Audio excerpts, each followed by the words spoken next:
So you just inherited your parents' home. Condolences and opinions often arrive in the same breath.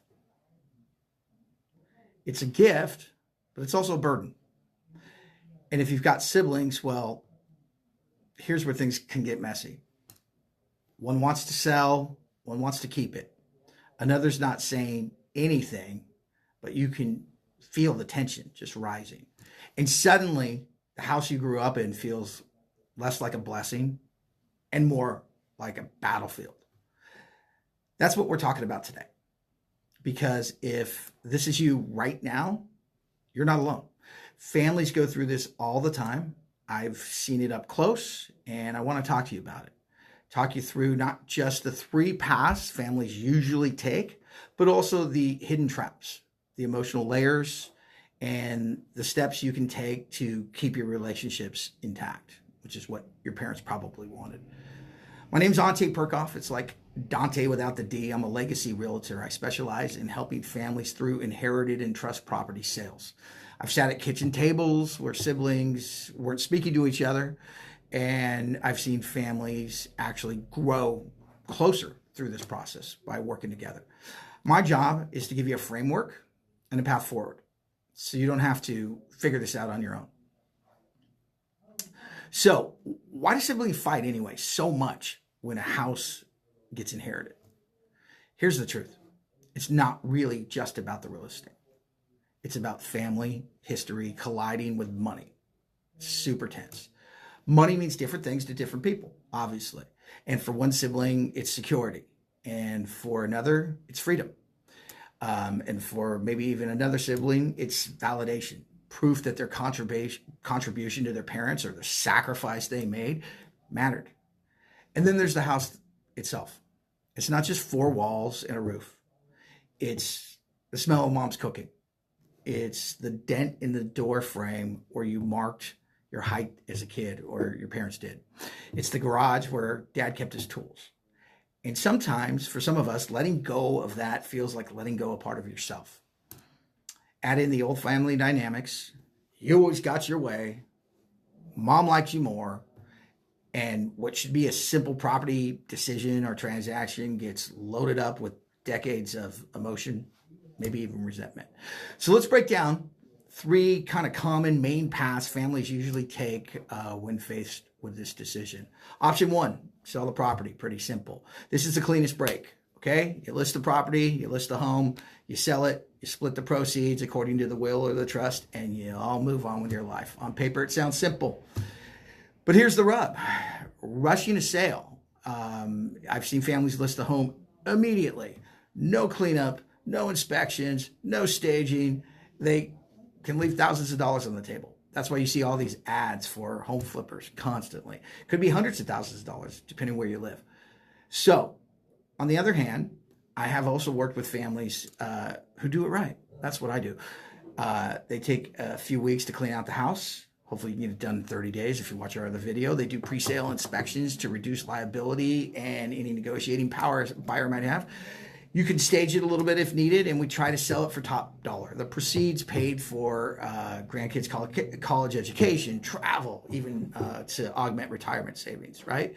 So this is all about new beginnings, right? So option two, rent it out. Some people choose to do that. Sounds good in theory. Hey, this house is worth a lot on a monthly basis. We can all use the income. We keep it in the family. We don't have to say goodbye right now, at least just not yet. Yeah, I don't know. Sometimes it works.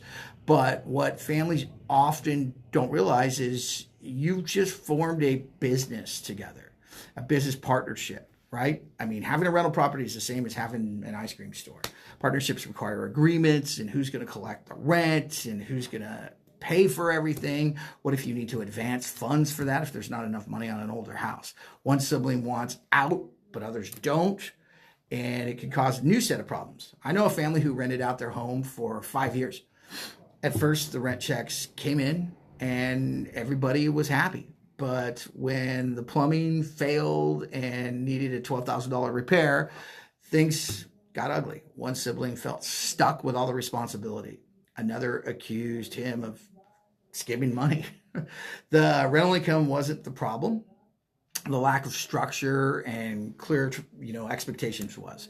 So if you choose this path, put everything in writing, treat it like a business. That's my advice, because that's exactly what it is, right? Then there's option 3, a buyout. Okay. So if you don't have agreement, if one sibling wants to keep the home and buys out the others, okay, it's often the easiest compromise, the fairest compromise, and it works well when someone has a strong emotional attachment to the home, or perhaps they were even living there with the parents. But it requires structure. You need a third-party appraisal that everyone can rely on and trust. You need financing possibly lined up. You need a clear timeline, because I've seen it go beautifully. One sister bought out her 2 brothers. She just refinanced the property, paid them both off. Everybody was happy, and she became the sole owner. 2 brothers got cash.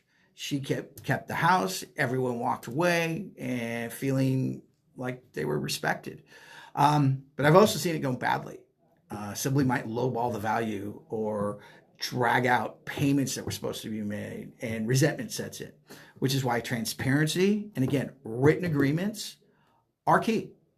Okay, so those are the 3 paths: sell, rent, buyout. None of them are easy. All require work, but all of them are possible. And the real question is, how do you keep conflict from blowing up your family in the process? Here's a few tips, okay? These are the principles I always recommend, okay? So first, transparency, always, right? Share everything: valuations, inspections, timelines, right? Keep it all in the open. Make sure everyone's on the same page. Secrets create suspicion. Second, neutral third parties: a lawyer, a CPA, and yes, a legacy realtor like yours truly, okay? Somebody who can act as a buffer when conversations get a little heated, okay? Third, written agreements. Handshake deals feel good in the moment. Hug it out. But that's what leads to fights later. Everybody's interpretation is a little bit different. Put it in writing. Protect the relationships by protecting the process. And finally, timelines. Timelines are super important when you're dealing with real estate. The longer things get dragged out, the worse they get. Nothing ages well. It's not wine. Deadlines give everyone a sense of certainty and urgency. And I want to leave you with this.